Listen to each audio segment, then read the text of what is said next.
بسم الله الرحمن الرحيم.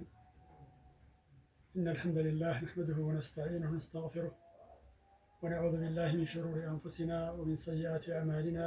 من يهده الله فلا مضل له ومن يضلل فلا هادي له، وأشهد أن لا إله إلا الله وحده لا شريك له، وأشهد أن محمدا عبده ورسوله صلى الله عليه وآله وسلم። ወንጀሎች በርካቶቻችን እንደምናስባቸው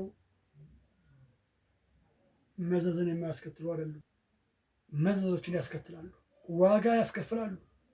ኢማም ኢብኑል ቀይም ረሕመቱላሂ ዐለይህ ምን ይላሉ? ፈሚማ የንበጊ አን ዩዕለመ፣ ሊታወቁ ከሚገባቸው ነገሮች ውስጥ እነ ዙኑበ ወልመዓሲ ተضር፣ ወንጀሎች አመጾች ይጎዳሉ።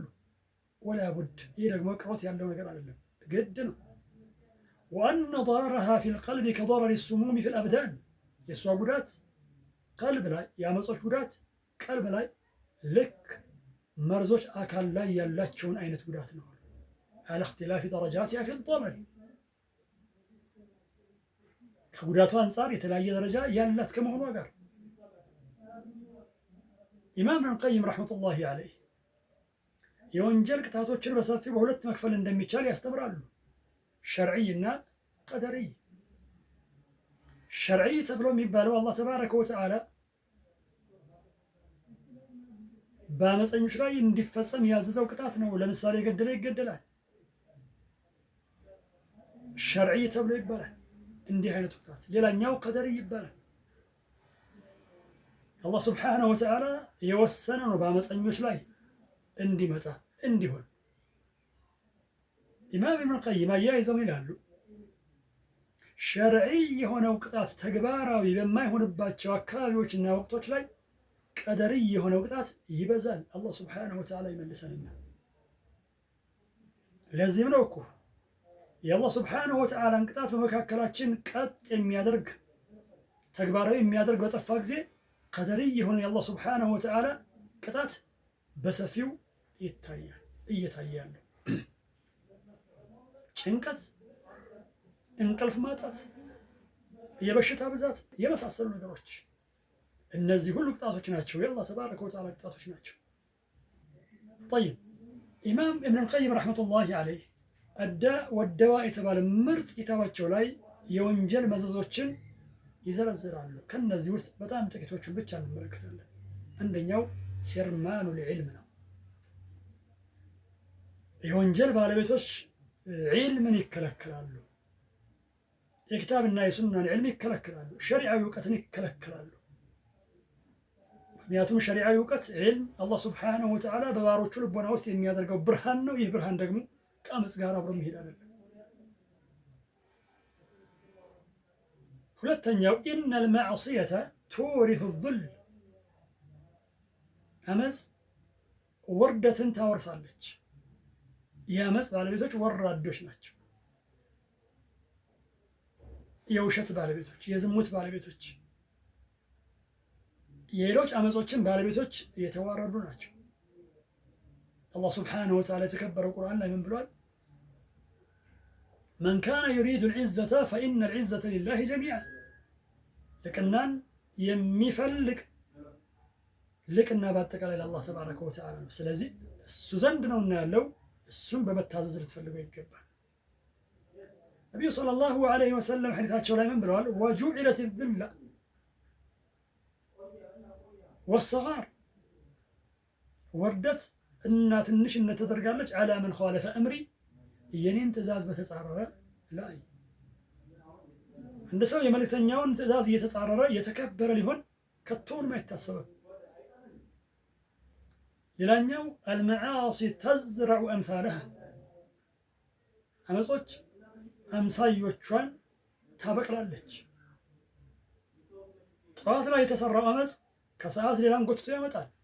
ዛሬ የተሰራው አመፅ ነገ ሌላውን ያመጣል እያለ ይቀጥላል። መጨረሻው ኩፍር ሊሆን እስከሚችል ድረስ ማለት ነው። የሚጠበቀው አላህ ሱብሓነሁ ወተዓላ የጠበቀው ብቻ ነው። ለዚህማ ነው ከፊል ሰለፎች ምን ብለዋል? እናንተ ወንጀልን ነው የምትፈሩት፣ እኛ እኮ የምንፈራው ኩፍርን ነው። ይህንን ብለዋል። ምክንያቱም አመጾች ሲደራረቡ መጨረሻቸው ኩፍር ሊሆን ይችላልና ነው። ወልዒያዙ ቢላህ።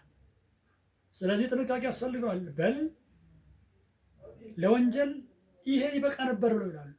ለክፋቱ ማለት ነው፣ ሌላን ወንጀል የሚያመጣ መሆን። ሌላኛው ምንድነው? አነ ዙኑበ ኢዛ ተካተረት ጦቢዐ ዐላ ቀልቢ ሷሒቢሃ፣ ወንጀል በበዛች ጊዜ በባለቤቷ ቀልብ ላይ ይታተማል። በዚህ ጊዜ ልቡ ክው ይላል። ኸይር ነገር የሚሰማ አይሆንም፣ ቢሰማም ተግባራዊ የሚያደርገው አይሆንም።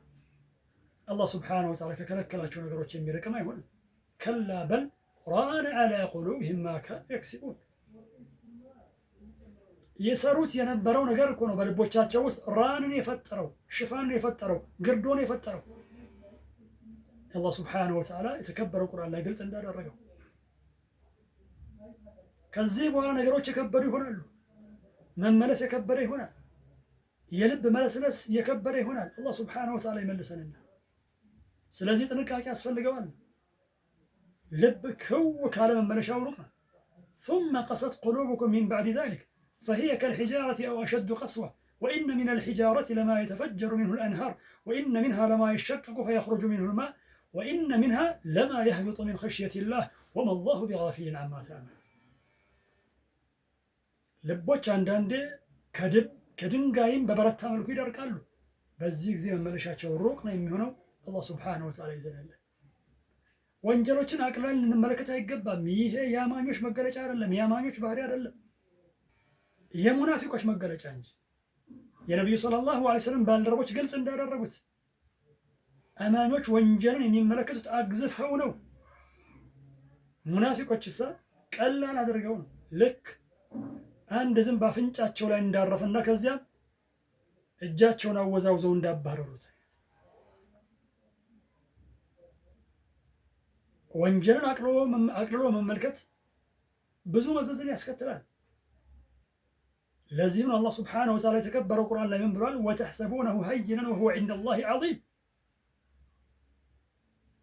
እናንተ ቀላል አድርጋችሁ ትመለከቱታላችሁ፣ ነገር ግን አላህ ሱብሓነሁ ወተዓላ ዘንድ ከባድ ነው። በል ወንጀሎች ብለው ይላሉ ፈጻሚዎቹ ዘንድ በቀለሉ ቁጥር አላህ ሱብሓነሁ ወተዓላ ዘንድ የከበዱ ይሆናሉ። በተጨማሪ ምን ተብሏል? የምትሰራውን የወንጀል ትንሽነት ሳይሆን የምታምፀውን የአላህ ተባረከ ወተዓላን ታላቅነት ተመልከት። ምክንያቱም ከወንጀሎች ትንንሽ የሚባሉ ሰጋኢር ተብለው የሚባሉ አሉና። ሌላኛው ሕርማኑ ጣዓ ነው። መታዘዝን የሚከለከል ይሆናል። ዒባዳን የሚከለከል ይሆናል። የአመፅ ሰው ዋጅብ ነገሮች አይገሩለትም፣ ሱና ነገሮች አይገሩለትም። 5 አውቃት ሶላትን ጠብቆ መስገድ ይከብደዋል። ለይል መቆም ለሱ የሚታሰብ አይደለም። ወልዒያዙ ቢላህ።